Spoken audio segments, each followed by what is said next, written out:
The road was too quiet for a Thursday. Marcus Greer, 33, part-time philosophy student, full-time delivery driver for a mid-tier courier company, shifted in his seat and glanced at the GPS. A blinking dot traced his route along Route 17, hugging the tree line of the Blue Ridge foothills.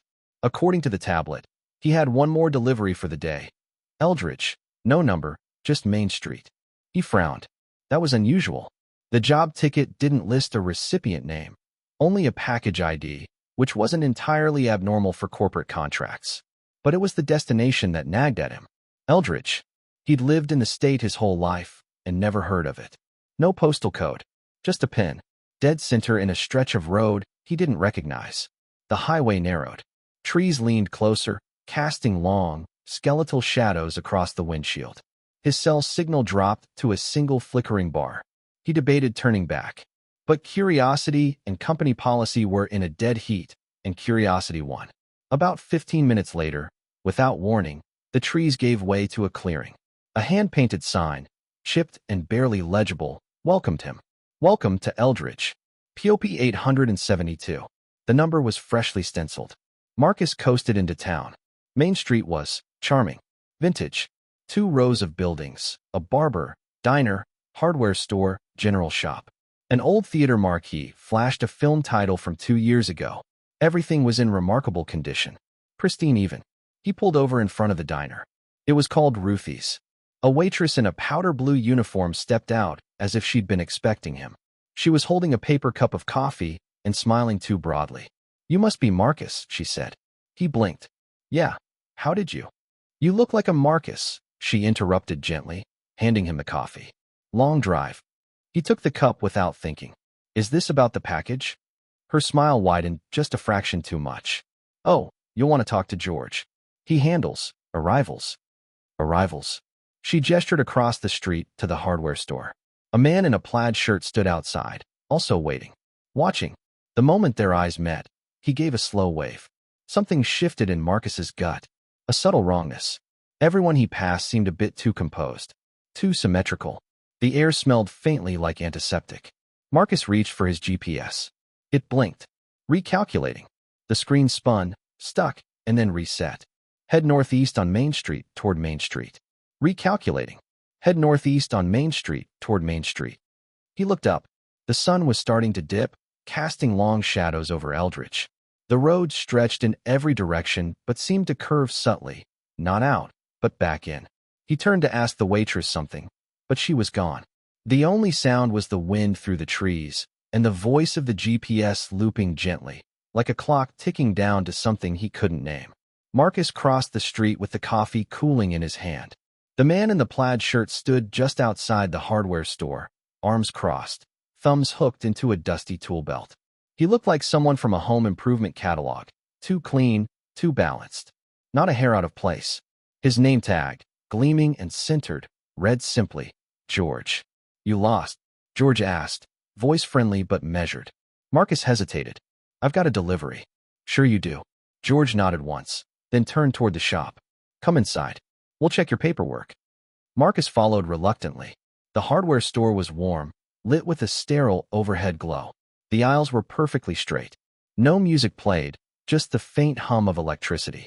There were no customers. No sound of work being done. Just silence, thick like wool. George led him to a counter and pulled out a binder from beneath it. Not a computer, but a 3-ring binder labeled intake. He flipped through the laminated pages slowly, deliberately, as if the act was more ritual than necessity. Marcus cleared his throat. "Look, I just want to drop this off and head back." George glanced up. "Sure. One thing, though." He tapped a page. "Your package. It's marked Final Stop. That's unusual for your kind of route." "My kind. Independent driver. No depot pickups. One way in, usually one way out." Marcus frowned. "I mean, I go home. I don't sleep in the truck." George smiled like he didn't believe that. "Do you remember coming into town?"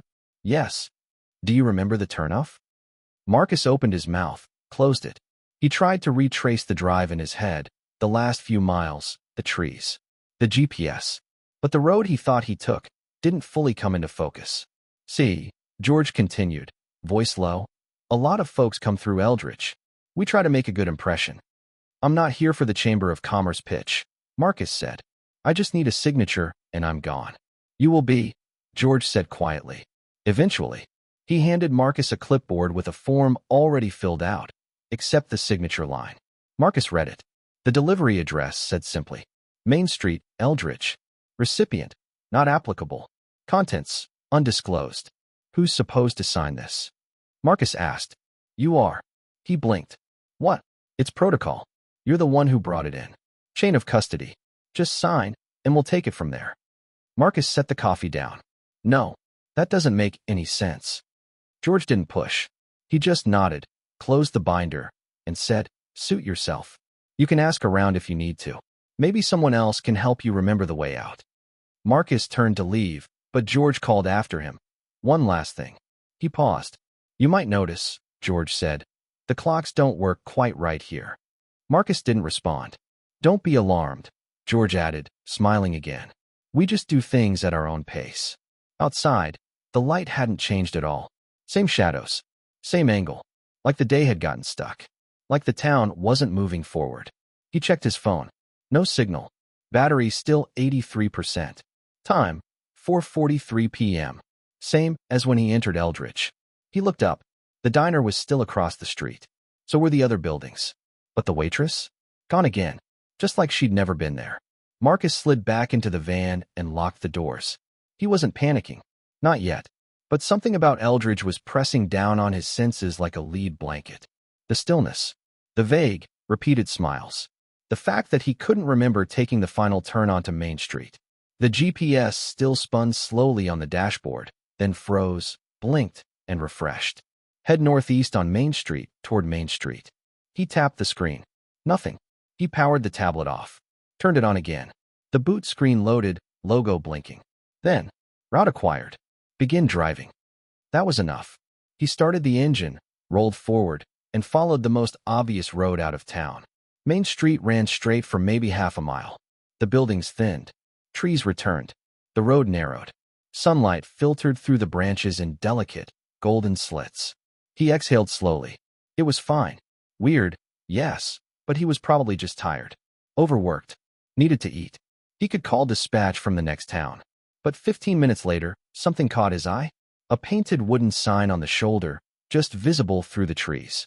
Welcome to Eldridge. POP 872. Same chipped paint. Same fresh stenciling. Same curve of road. He was back at the entrance. His grip tightened on the steering wheel. He drove past the sign again, deliberately slower this time, and into the heart of town. Everything was the same. No time had passed. No new cars on the street. Same exact light. 4:43 p.m. His coffee cup still sat on the diner's porch step, now stone cold. He drove past Main Street, choosing a different exit this time. One that sloped upward and curved west. Trees again. An old white barn in a field. A rusted mailbox. No houses. He turned right at the first fork. Then left at the next. Then left again. 20 minutes later, the road widened, and there it was. Welcome to Eldridge. POP 872. His foot hovered over the brake. A tremor of confusion rippled through his stomach. He wasn't imagining it. He drove again, this time faster, taking random turns. Once, he even veered onto what looked like a tractor path. He passed a creek, a small, dead field, a row of identical trees. Then the road opened up, and the sign greeted him again, cheerful and cruel. Welcome to Eldridge. POP 872.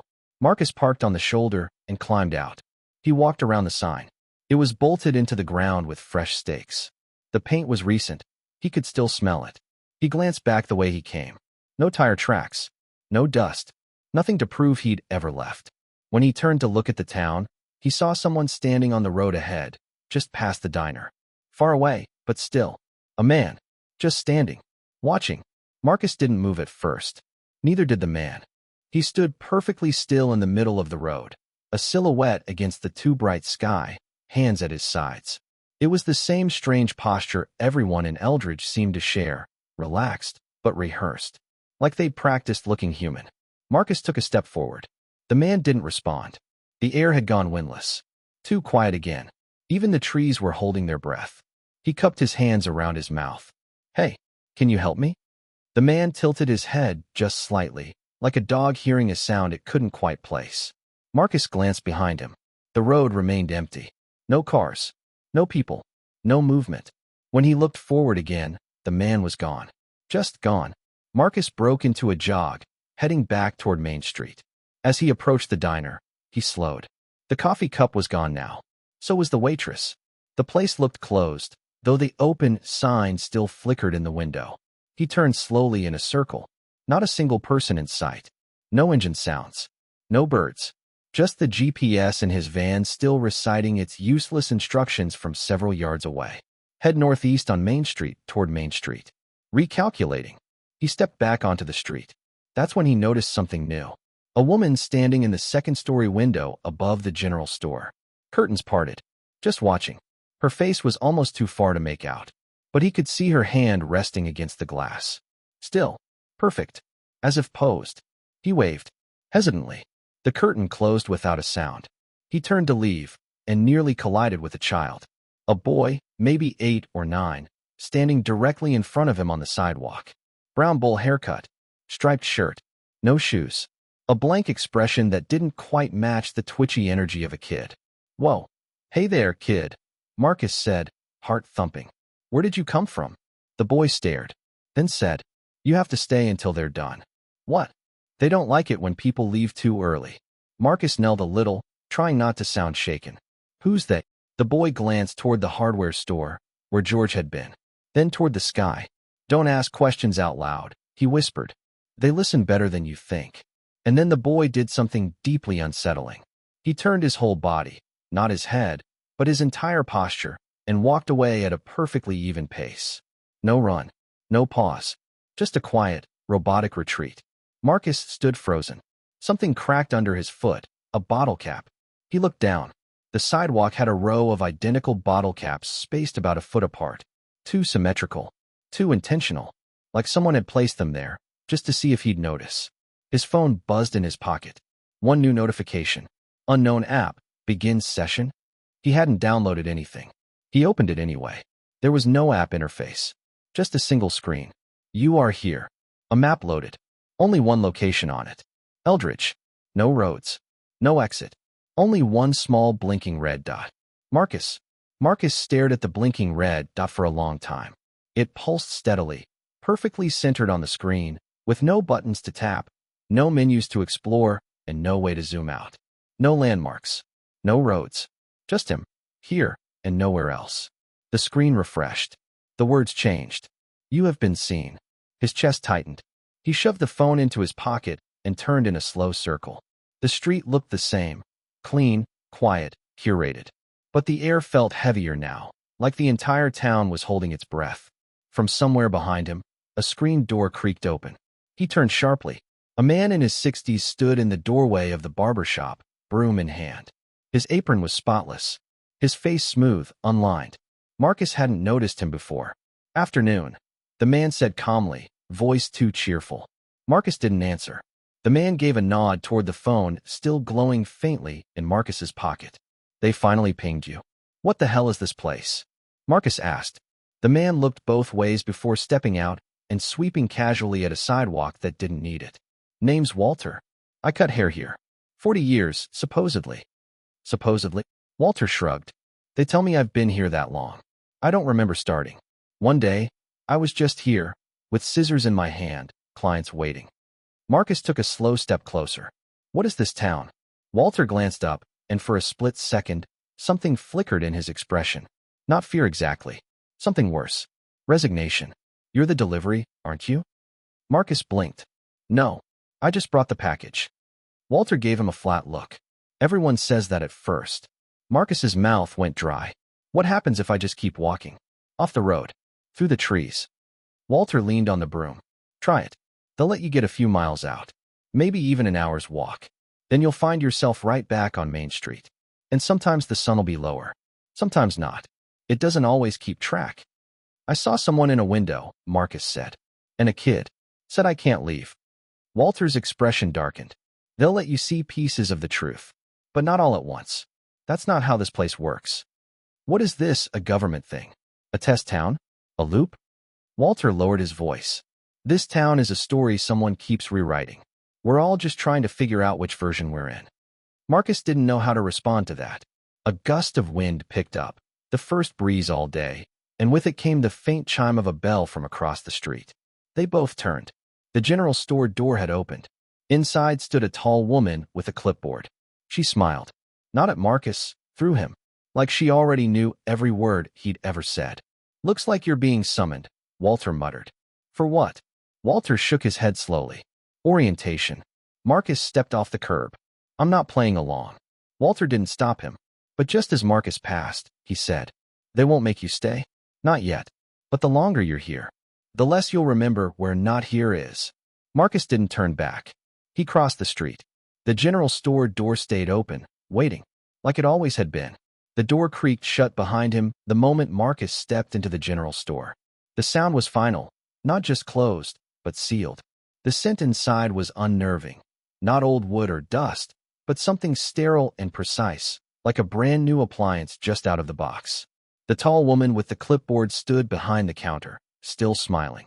Her name tag read simply, Marla. She didn't say hello. She said, "You're late." Marcus hesitated. "Late for what?" "Orientation," she replied, flipping a page on her clipboard without looking down. "You've already been observed. The pattern has acknowledged you. We're just confirming role alignment now." Marcus blinked. "I didn't sign up for any." "You signed," Marla interrupted. "Back at the hardware store. Package delivery confirmation." "I didn't sign anything." "You intended to," she said evenly. "Intent is sufficient in Eldridge." He took a step backward, suddenly aware of how quiet the room was. No music, no ticking clock, no ambient sound at all. "What is this place?" Marcus asked. "Is it some kind of—" Marla raised a finger. "We discourage direct questions. You'll find they become circular." "I want to leave." "You will, once your role stabilizes. Right now you're still fluid. A delivery driver. That's transitional. You'll need something more permanent before the exit can resolve." "I don't want anything permanent," he snapped. "You'd be surprised how many people say that. And then, forget they said it." Marcus moved toward the door. Marla didn't stop him. She simply said, "Would you like to see what was in the package you brought?" He froze. His hand hovered an inch from the doorknob. She tapped the clipboard twice and gestured to the back of the store. "Third aisle. Bottom shelf. Labeled M.G." Marcus didn't move, but his mind did. M.G. His initials. Against his better judgment, he walked down the aisle. The shelves were lined with sealed boxes, white, unmarked, but numbered in fine black ink. They all looked identical, like props on a stage set. Third aisle. Bottom shelf. There it was. M.G. Intake/Phase 1. He stared at it for a long moment, then crouched, then opened it. Inside was a name badge, a photo of him, slightly younger, a key with a rubber tag, Unit 12, and a sealed envelope labeled, "For Marcus, upon arrival." His breath caught. He opened the envelope with trembling fingers. Inside, in his own handwriting, "Don't trust what feels familiar. It's not memory, it's installation." He dropped the letter. The store suddenly felt colder, smaller. Behind him, Marla's voice floated gently. "You're progressing faster than most." Marcus turned. "What is this? Some simulation? Am I drugged? Is this some deep tech marketing?" Marla tilted her head, serene. "Does it matter? The experience is consistent. That's what makes it real." He backed away. "I'm leaving. Right now." Marla nodded. "Of course. But you'll be back. Most packages return themselves eventually." As Marcus shoved through the door and into the too-still daylight, he heard her call softly after him. "See you at the diner, Marcus. Booth 5. It'll be ready." He didn't look back, but the envelope stayed in his hand. And for the first time since entering Eldridge, he realized he wasn't sure what day it was. Marcus walked fast, almost running, back to the van. The key was still in his pocket. Unit 12, cold and unfamiliar. The envelope with his handwriting burned against his palm. He didn't remember writing it. Didn't remember any part of this. But something in his bones whispered that it was his writing. Every loop in the M, every slanted R. The van door groaned as he pulled it open. He threw the envelope on the passenger seat and slid behind the wheel. The GPS blinked awake. "Continue northeast on Main Street toward Main Street. Estimated arrival for 4:43 p.m. Same time." Still, he gunned the engine. No more games. He'd keep driving. Through trees, through fences if he had to. Something would break. Something had to. He drove for 30 minutes this time. Hard. Faster. Random turns, full circles, down gravel paths, and one overgrown lane that nearly took off his bumper. When the road finally cleared and he saw the "Welcome to Eldridge" sign again, he didn't stop. He just sat in the middle of the road, breathing. His phone buzzed again. New notification. Booth 5 ready. EST wait time. Midnight. He stared at the screen. This wasn't a suggestion. It was a summons. 10 minutes later, he pushed through the glass door of Ruthie's diner. A bell chimed, identical to before. The same low hum of fluorescent lights. The exact same smell of fryer oil and lemon-scented bleach. This time, the waitress didn't come to greet him. Instead, a young man in a cook's apron glanced up from behind the counter and nodded toward the back. Marcus followed the gesture. Booth 5. Already occupied. By himself. Marcus froze. The man sitting in the booth looked up. He looked exactly like Marcus. Same clothes, same tired face, same mud on his boots from the walk earlier that day. Other Marcus smiled softly. About time, he said. You're late. Marcus didn't speak. The copy slid over a menu. Not a printed one, but a folded sheet of paper. A single line was typed across the top. Choose a version of yourself to remain. Marcus swallowed. What is this? The other Marcus leaned back, eyes steady. You already know. That's why you're not asking what it means. You're asking if it's reversible. He glanced toward the counter. The waitress had returned, the same one as before. She was standing still, staring. No tray, no pad, just perfectly still, as if waiting for a cue. The cook was gone now. The diner was silent. You're part of the program now, said the other Marcus. You always were. You brought yourself here. Again. I don't believe that. You will. Marcus turned to leave. Other Marcus stood too. Same movements. Same rhythm. You think you're escaping something. The copy said, voice lowering. But you're not. You're just trying to forget which version you left behind. Marcus reached the door, pulled. It didn't budge. Behind him, the other Marcus said, Unit 12 is unlocked now. A pause. Someone will be waiting. Marcus looked down at his hands. The key was already in his palm. He didn't remember taking the key out of his pocket. He didn't remember standing outside the diner. But there he was, staring at his van parked across the street, holding the cold metal key labeled Unit 12, with the wind suddenly back, brushing dust across the empty sidewalk. He wasn't sure how he got there. He only remembered Booth 5 and his own face sitting across from him, and the phrase, choose a version of yourself to remain. He walked.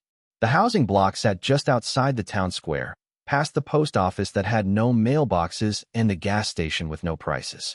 A cluster of identical one-story units, all painted the same off-white, sat neatly in rows. No numbers on the doors. No vehicles in the drives. Except Unit 12. It had a porch light on. Even though the sky was still stuck in late afternoon. He approached slowly. The key turned easily in the lock. Inside, silence. The door opened into a modest living space. Everything was spotless. Sterile. A couch that looked unused. A TV unplugged. A small kitchenette with a clean dish rack holding exactly one plate, one cup, one fork. Marcus stepped inside. He didn't know why. Maybe because part of him already assumed he was staying. On the coffee table was a manila folder. He opened it carefully. Inside was a dossier, on himself. Name, date of birth, employment history, even his old philosophy essays from community college. Highlighted passages. Margin notes. One section labeled Behavioral Drift, Signs of Resilience/Resistance. At the bottom, a short sentence. Subject continues to default to observer role. Phase 2 recommended. He dropped the folder. His stomach was turning. He moved down the hallway and opened the only closed door. Inside, a bedroom. Bare, except for a single twin bed, neatly made. And sitting on the bed, knees drawn up, arms wrapped tight, was the boy. Same kid from before. Same striped shirt. Same barefoot stillness. Marcus froze in the doorway. You followed it, the boy said quietly. The script. I didn't mean to. Most don't. At first. Marcus stepped in slowly. What is this place? Really? The boy stared at the wall, not answering. I saw myself. In the diner. Talking like he knew everything. He said I was part of the program. The boy nodded once. They show you pieces. Just enough. Enough for what? The boy finally looked at him, and now his face seemed older. Not physically, but emotionally aged. Like he'd lived here far too long for his body to choose. Choose what? Whether to become one of them, or keep trying to leave. But the longer you wait, the harder it is to remember what leaving meant. Marcus sat slowly on the edge of the bed. "Are you real?" he asked. The boy didn't answer right away. Then he said, "Do you remember your mother's voice?" The question hit like a punch. Marcus searched his memory, searched harder, but the more he tried, the more it felt like reaching for a word in a dream. He knew of it, but the sound? The texture? Gone. "You're losing shape," the boy said softly. "They're replacing memory with routine, with roles. That's how they keep you here. That's how the town works." Marcus stood, heart pounding. "I'm not staying." The boy nodded, but with no conviction. "They all say that. Even me." Marcus stopped. "Wait. What do you mean, even?" But the boy was gone. Just gone. Like he'd been deleted mid-frame. The bed was perfectly made again. Marcus staggered back out into the hallway, breathing hard. A new envelope had appeared on the kitchen table. It read, "Tomorrow begins at 4:43 p.m. Marcus didn't sleep. He sat on the edge of the bed, the boy's bed, or his bed now, maybe, with the unopened envelope on the table and the sense that something was shifting behind the town's clean walls. He couldn't hear any sounds from outside. No wind, no passing cars, not even insects. Only silence. He checked his phone. Still no signal. Still 4:43 p.m. He watched the time for a long while, expecting the minute to change. It didn't. Eventually, he tore open the envelope. Inside, a single photograph. A shot of him standing at the edge of the woods, hand on a tree trunk. His head was turned slightly toward the camera. He was smiling. On the back, in that same handwriting, his own, were 4 words. "Check the antique shop." There was only one antique shop in Eldridge. He'd noticed it during one of the loops, between the barber shop and the post office. A narrow, brick-faced storefront with no lights on, no open sign, and windows too clean for a place that claimed to be old. Marcus tried the door. This time it opened. Inside, dust floated lazily in the still air, but only where the sunlight hit. The rest of the shop was too neat. No creaking floors. No clutter. Every object perfectly placed. Old clocks, radios, typewriters, record players. Each one gleaming. And not a single item ticking, blinking, or turning. It was like a museum exhibit of time itself, paused. Behind the counter stood a short, older woman with silver hair pulled into a severe bun. She didn't look surprised to see him. No one in Eldridge ever did. "You're the one from Unit 12, she said. Not a question. "I guess I am," Marcus said. "Let me guess," she continued. "You saw your double. You got the envelope. You've been told this is a loop, or a trap, or a simulation." Marcus swallowed. "It isn't." She shrugged. "Oh, it is. But not in the way you think." She turned and gestured to a grandfather clock in the corner. Tall. Black wood. No hands on the face. "This is the only object in the town they can't get to function." Why? Because it runs on something they don't understand. Intention. The will to act without instruction. "And this town," she said, her voice lowering, "runs on the opposite." Marcus stepped closer. "Why are you telling me this?" "Because you haven't chosen yet. And that window," she glanced at the frozen clock, "is shrinking." "I didn't ask to come here." She gave him a sad smile. "They don't bring you here because you ask. They bring you because you hesitate." He stared at the clock. "What happens if it starts ticking?" "No one knows," she whispered. "But I think that's the point." Something caught his eye, a box tucked under the counter behind her. It had a label with a familiar ID, the tracking number from his original delivery manifest. "Can I see that?" he asked. The woman looked down at the box, then at him. Then, for the first time, she hesitated. "You're not supposed to," she said. "But it's mine, isn't it?" "Not anymore," she replied. "It's been reassigned. Like everything else here." Marcus stepped around the counter. She didn't stop him. He opened the box. Inside was a device, black, compact, rectangular. Smooth glass surface. No ports. No buttons. When he touched it, the surface lit up. One word appeared on the screen. "Accept." A pause. Then, beneath it, "Assume role, resident // return to loop, driver." Marcus backed away. "What happens if I don't choose either?" The shopkeeper's face hardened. "Then the town chooses for you." He stepped outside. The sky was still 4:43 p.m. But now, clouds were rolling in. And for the first time since arriving, he heard thunder. Thunder again. Dull. Far off. But it didn't roll like normal thunder. It clicked. Clean. Too regular. Like it had been dropped into the sky by code. Marcus stood in the doorway of the antique shop, staring at the clouds pushing slowly over Eldridge. They were dark, but motionless. A still photograph pretending to move. Then, as if to defy him, a single raindrop struck the ground near his shoe. Perfectly round. Too clear. Then another. 2 feet to the left. Then one directly behind him.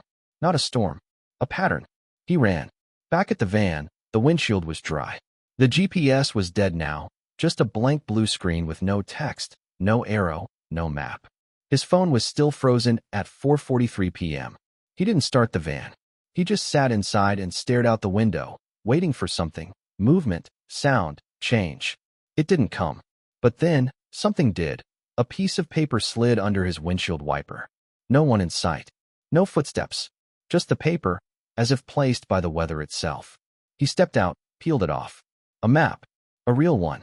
Not digital. Drawn by hand. Eldridge, in the center. Labeled roads leading out. But they all looped. Every road curled back toward the town in some grotesque Mobius strip of cartography. Except one. A narrow path at the northern edge labeled. Exit 0. 8 miles. Walk only. Unmarked. Next to the path was a note. Only works during system instability. Do not follow if the rain becomes symmetric. No signature. But the handwriting looked familiar again. His own. The path began where the tree line thickened near the faded town cemetery. A place he'd passed once, but never looked at. He found it now by instinct. There were no signs, but the moss-covered stones and rusted gate gave it away. Past the gate, behind a collapsed mausoleum, the trail began. He stepped onto it. The sky above shimmered, the clouds flickering like glitching pixels. Thunder again. Then click, click, click. Raindrops began to fall again. He looked down. The ground was damp only in specific places, a straight line every few feet. A dot, then a pause. Then another. He traced them with his eyes. Symmetrical. The warning echoed. Do not follow if the rain becomes symmetric. He froze. Up ahead, the trees shifted, and in the shadows, he saw someone. A figure. Still. Waiting. As he approached, it came into view. It was George, the man from the hardware store. But something was wrong. His smile wasn't plastered on anymore. His mouth hung slightly open, like a ventriloquist's dummy left idle. And his eyes didn't track Marcus. They looked past him. George. Marcus called out. George didn't answer. Then his mouth moved, but the voice wasn't his. It was Marcus's own voice, coming from George's lips. You're still trying to assign logic to this. Stop. Logic is the net they caught you in. Then his head tilted, joints jerking, like a mechanism straining. Marcus stepped back. The path was still open, but the rain was now falling on both sides of him. Equal spacing. Measured drops. Mirrored. He checked the hand-drawn map again. The route curved left. He went right. Branches tore at his jacket. The ground dipped, uneven. But he ran anyway, off the path, breaking the rhythm, disrupting the pattern. Behind him, he heard something like static tearing through leaves. When he stopped, he was standing in front of a fence. Metal. Tall. Real. On it, a faded sign. Exit gate 03 / observation staff only. The lock was rusted. Hanging open. Marcus looked back. No sound. No symmetry. He stepped through the gate. The moment he did, the rain stopped. His watch buzzed. 4:44 p.m. Time was moving again. But ahead of him, the world was blank. Not wilderness. Not another town. Just a wide, flat expanse. Empty. Gray. Unrendered. Like the edge of a video game that never finished loading. Marcus stepped into the blankness. No textures, no sound, no color. Just smooth, endless gray like a concrete desert. Sky and ground were the same shade. No horizon, no up or down, no shadows. The only proof he was moving was the quiet crunch of his footsteps on the powder-thin surface. He looked behind. The fence was gone. So was the town. Not even the trees remained. He was outside it now, but not anywhere. His phone buzzed again. A new notification, same unknown app. System integrity failing. Role unsafe. Then, error. Candidate breach, level 3. Then, Return to context or accept observer status. He didn't know what observer status meant, but suddenly he was afraid of it. He walked. Eventually, he found something. A structure, low to the ground. Featureless white walls, no doors or windows. Like a box dropped into unreality. Light glinted faintly from a corner. Not sunlight, but artificial lighting inside. A crack, a flaw in the wall. Like a seam. He pressed his fingers to it. The wall gave way, folding inward. Inside was a small room, a control booth. Clean metal. Screens. Monitors. And on the central screen, Eldridge. Rendered in real time. Camera feeds from every street. Booth 5. The antique store. Unit 12. The diner. The boy's empty room. Everything. He stepped closer. His face reflected faintly in the black glass of an unused panel. A label beneath it read, Candidate. M.G. Observer queued. There was a chair in the center of the room, bolted to the floor. Next to it, a headset. Old. Heavy. Worn. A card rested on the seat. Handwritten. If you sit down, you'll know. If you put it on, you'll stay. Another screen flickered on automatically. His file. Dozens of entries. Log timestamps. Log versions of Marcus Greer. Each ended with one of two notes. Assimilated or rejected. Memory deterioration. Only one had no ending. This one. He backed away from the chair. No, he whispered. This isn't mine. I'm not supposed to be here. The system didn't answer. The lights dimmed slightly, not power failure, but mood. Encouragement. He turned and ran. He didn't know how long he wandered the unrendered zone. His footsteps made no echo. Time had stopped tracking. The notifications had ended. Even fear felt dulled, like it was being overwritten. But eventually, he came to another wall. Taller, darker, almost oily in texture.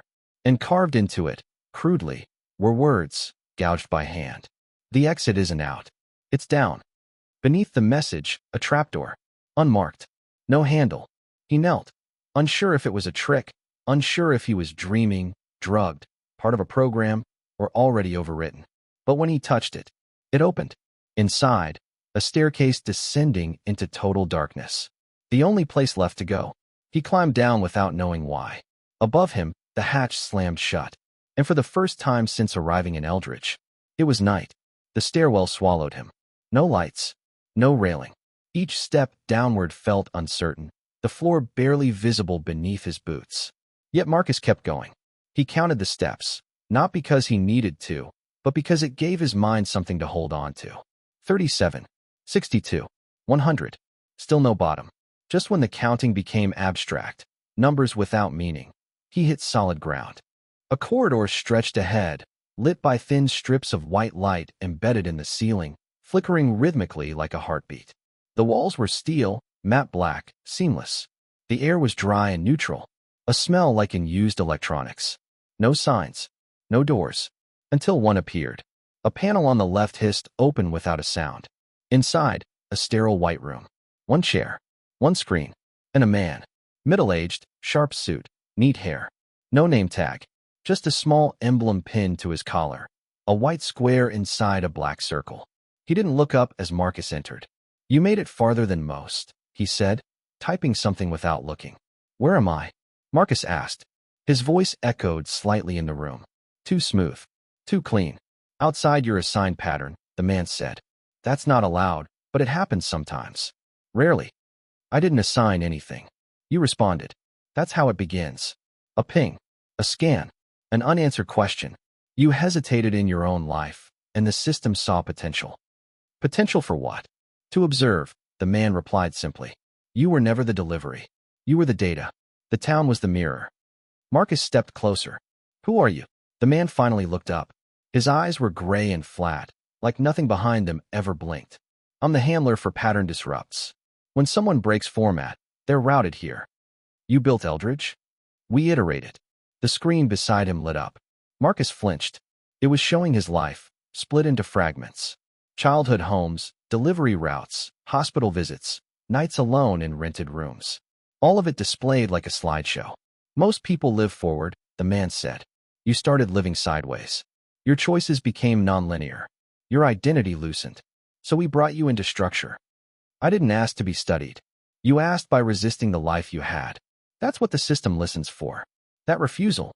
The screen changed. Now it showed him in the diner. In Unit 12. On the trail. A version of him sitting in the observation chair he'd refused to touch earlier. 2 paths. 2 timelines. What happens if I go back? Marcus asked. You'll forget everything, the man said. You'll reintegrate. Time will return. You'll wake up delivering something you don't remember accepting. And if I stay? The man's face didn't change. You become part of the framework. You watch. You never influence. Why give me a choice? Because without one, the man said, the system reboots. And that's inefficient. Marcus looked at the screen again. His 2 lives flickered, diverging like branches of code. One repeating, one frozen. Others made this choice. Marcus asked. Some chose to forget, the man replied. Some chose to remember. But memory is a weight, not a reward. Marcus looked at the empty chair in the room. It looked more comfortable than it should have. But he didn't sit. Instead, he asked, where does down go? The man blinked, once. Surprised. No one asks that. I'm not no one, Marcus said. The man stood. For the first time, unsure. There is a third path, he admitted. Not on record. Not encouraged. Marcus waited. The man pointed to a panel behind him. Smaller than the others. No light. No access pad. Just a vertical slit, barely visible. You go down, he said. You go where the pattern doesn't follow. Where the system doesn't observe. But you won't come back. What's there? Unrendered cause. Raw intention. Memory before formatting. Marcus smiled faintly. Sounds real. The man didn't respond. Marcus walked past him. He opened the slit in the wall with both hands. A pitch-black shaft stretched down. This time, no stairs. Just a narrow ladder and a cold rush of air from below. Before he climbed in, he turned once. If I don't come back, Marcus said, what happens to the town? The man's voice was quiet now, almost reverent. It forgets you existed. Marcus stepped inside, hands on the ladder, and descended. The ladder went on forever. The rungs were metal, but cold in a way that didn't feel physical, like the cold of forgotten ideas. As Marcus descended, he passed through layers of air that thickened and thinned. One moment humid, the next sharp and dry, like descending through seasons no one had lived through. No screens, no voices, no watchers. The farther he went, the more he felt himself again. Unstructured, unshaped. He stopped when his boots met solid ground, and found he could feel something here, a distant hum. Not mechanical, not electrical, older, deeper. He stepped forward into a darkness so complete it no longer registered as lack of light, just a different kind of space. And then, a sound, not speech, but recognition, as if something under the ground knew him. Then, a shape, vague, pale, sitting cross-legged in the dark. As he approached, the figure resolved. It was him. Another Marcus. Not like the diner version. This one looked wrong. Gaunt, dirty, beard overgrown, hollow eyes. A version that had never reintegrated, never left. A Marcus who had stayed beneath. Is this real? Marcus asked. The copy looked up slowly, then smiled, and it was the saddest smile he had ever seen. You're the first one I've seen in a long time, the other Marcus whispered. What is this place? It's the only part they can't watch. The place before the town, before the system, the gap. They buried it when the simulations got cleaner. Then what are you still doing here? I stayed to remember, the man said, tapping his head. Every version of me that ever passed through Eldridge ended up here eventually. The ones who refused the chair, who chose the crack instead of the loop. He stood, bones cracking. I can show you what's left. Marcus followed. Through the dark, they came upon a space like a memory unfinished. Rooms half-formed, textures flickering, objects dissolving into abstract shapes. A plastic chair that melted when touched. A hallway that bent upward like a curled page. This is what's left of the failed renderings, the older Marcus explained. The version of the world before Eldridge knew how to hide, when reality didn't wear a costume. Marcus paused. Are you saying Eldridge was made to replace something? To overwrite something, the man corrected. A truth people started rejecting. So the system gave them a story instead. A loop. A place with clean diners and permanent afternoons. He looked at Marcus carefully. You broke the loop. That gives you a choice. Marcus felt the weight of it now. Deeper than simulation, deeper than control. Eldridge wasn't a prison. It was a cover. And below it was the part that couldn't be translated, replicated, or watched. Something old. Something real. What's the choice? He asked. You can go back. Sit in the chair. Become the town. Live a life. Forget. Or stay here, the man said, and remember everything. Marcus looked around the void. Forever. Long enough. A pause. Then Marcus whispered, there's a third option. The older version raised an eyebrow. I go back up, Marcus said, but not to stay. Not to sit. I go back to wake the others. The older Marcus smiled again. Not sad this time. You'll have to move fast, he said. Once they know you remember, they'll rewrite the role. They'll close the cracks. Then I won't give them time. The other Marcus reached into his pocket, pulled out a folded piece of paper. A map, different from the others. It didn't show roads. It showed leaks. Places in the town where unreality seeped through. Follow these, he said. They'll lead you to people who still feel the loop is wrong, even if they've forgotten why. Marcus took the map, climbed the ladder, and behind him, the forgotten version whispered, don't look back when you breach. They'll try to show you comfort. They'll use your own memories to pull you in. Marcus said nothing, because he already knew that. He'd seen his smile in too many mirrors. Marcus climbed. The ladder rungs felt different on the way up, warmer now, like they'd been touched recently by something alive. As he rose, the pressure in the air shifted again. The quiet hum faded behind him, replaced by nothing. Not silence. Suppression. The system was waiting. He reached the top and pushed the hatch open. It didn't creak. It simply wasn't there anymore. He emerged back into Eldridge, but not the Eldridge he remembered. This version was cleaner, smoother, updated. The diner's paint was fresh. The sidewalks shimmered slightly, as if freshly rendered. Every window had the same warm glow, like someone had turned on a comfort filter. And the sun still hung at that same impossible angle, 4:43 p.m., but it didn't look like light anymore. Just a color gradient pretending. The town had reset. To catch him, a voice echoed from a hidden speaker, polite and disarming. Welcome back, Marcus. Please return to your orientation zone. He ran. The first leak was at the edge of the park. A statue, someone generic, cast in bronze. But as Marcus approached, he saw the metal begin to ripple. It wasn't bronze. It was texture. Failing.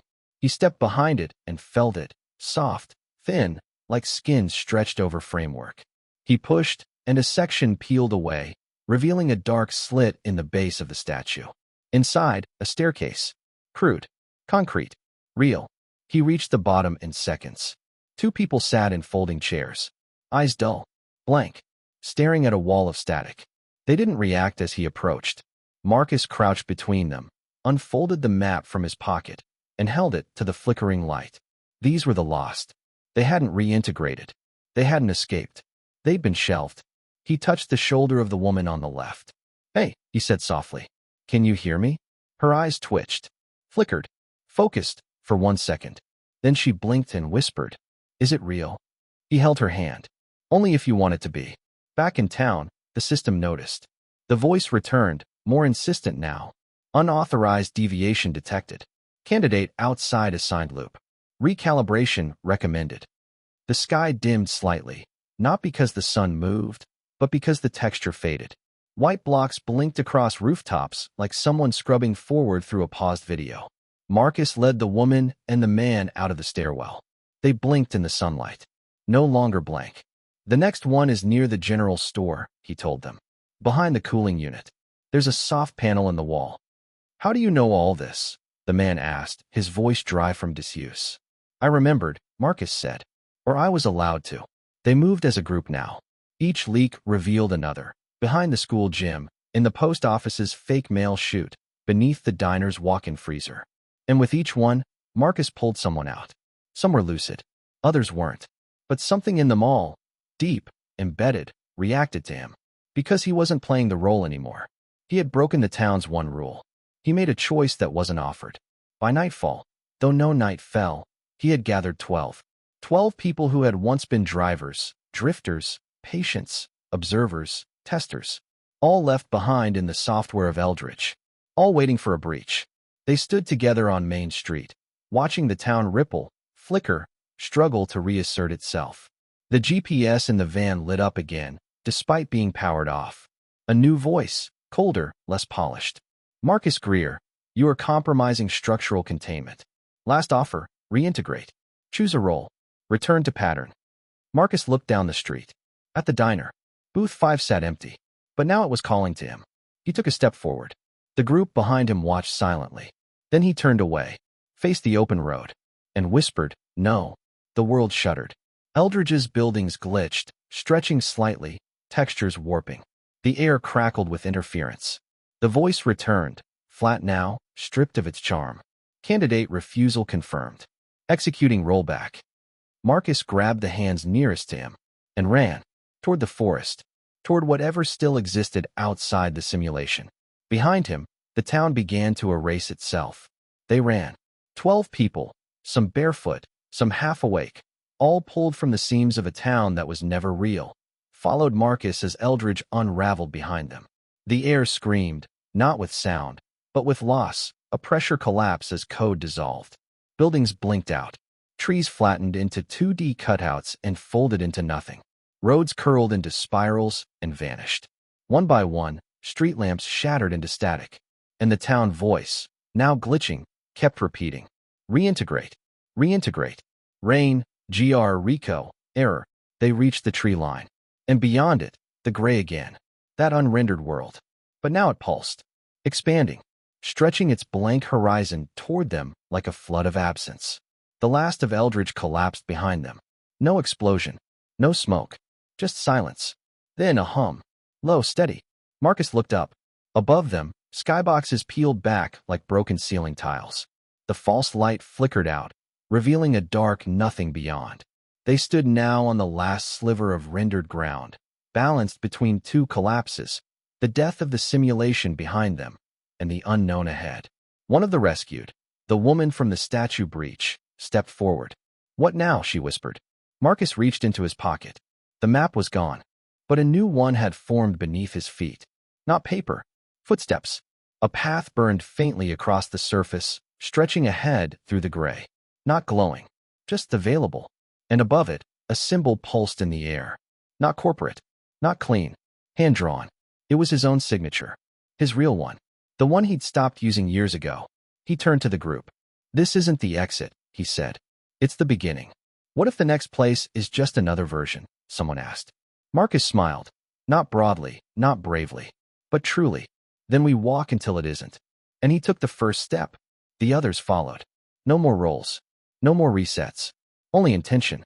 As they moved into the unrendered world, a final message blinked, unseen, behind them, flickering in the remains of Eldridge's control system. Candidate, Marcus Greer. Status, unknown. Role, undefined. Pattern, broken. Resolution, pending. Then the screen went black, and nothing remained.